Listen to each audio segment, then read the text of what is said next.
that up there, just to the left of the Southern Cross? Yeah. That's Alpha Centauri. That's what we're after.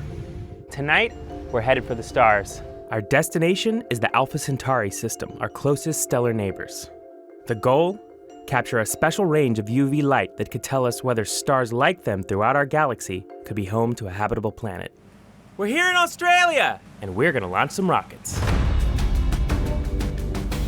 We're following 2 NASA rocket missions as they try to understand how stars make the planets around them suitable for life.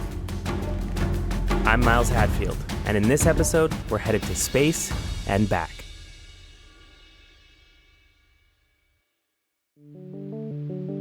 After years of planning and preparation, it's launch night. The payloads are tested and ready.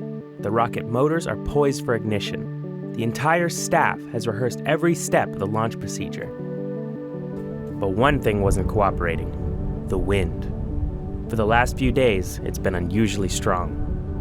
Maybe we should have brought a kite instead of a rocket. Hello! Oh, there you are. What's up? So, just down chatting with the weather folks, and heading in the right direction, better than last night, not quite in the acceptable range.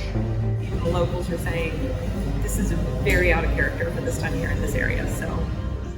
That's Brittany. We met her in the last episode. As the range safety officer, it's her job to make sure the rocket won't be blown off course. But at a brand new launch range, nobody really knows for sure what's going to happen. Even historical data wasn't of much help. Mike, our flight safety analyst, looked at 10 years worth of wind data. Every single scenario he ran, we were in for our limits. Still, the countdown clock ticks on. There's lots to be done that doesn't depend on the weather in the meantime. But as the countdown clock gets to the final few minutes, these windy conditions mean it has a funny habit of stopping. T-minus 3 minutes and hold. Not to be too dramatic, but this really could ruin everything. The launch window only lasts a few days. If the weather doesn't cooperate in time, the whole team may have to head home without launching. 3 hours go by with more starts and stops than I can count.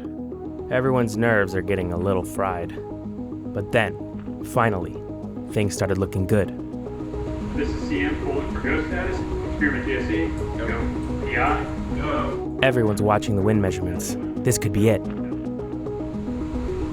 10, 9, 8, 7, 6, 5, 4, 3, 2, 1, 0.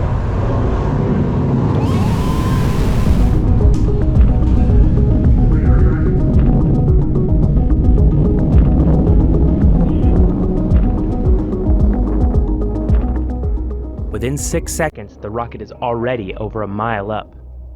A minute in, the rocket de-spins, and the shutter door opens for its first view of space.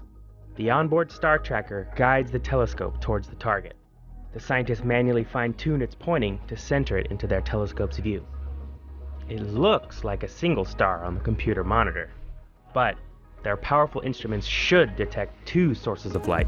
That's if everything is still working after launch. After all, we did just blast it into space with almost 2 tons of rocket fuel. Yeah. That's the hotter star.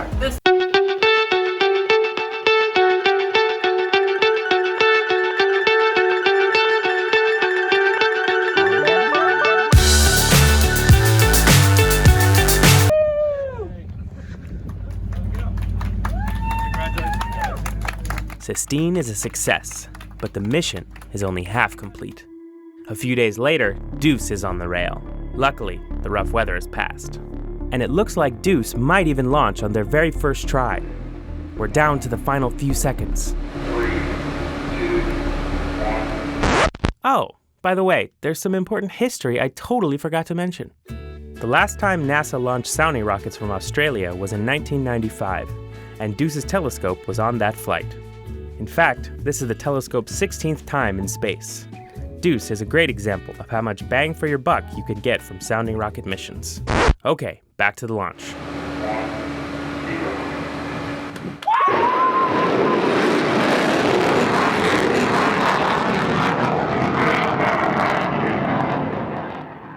As Emily guides the telescope to the target, Its detectors capture Alpha Centauri's extreme ultraviolet light. As the shutter door closes, the team dives right into analyzing the data. I mean, the rocket isn't even on the ground yet. 2 launches, 2 successful missions. But it's not over yet. Next time, all that stuff we just shot into space, it landed somewhere in the Australian outback. And now we have to go find it. Me.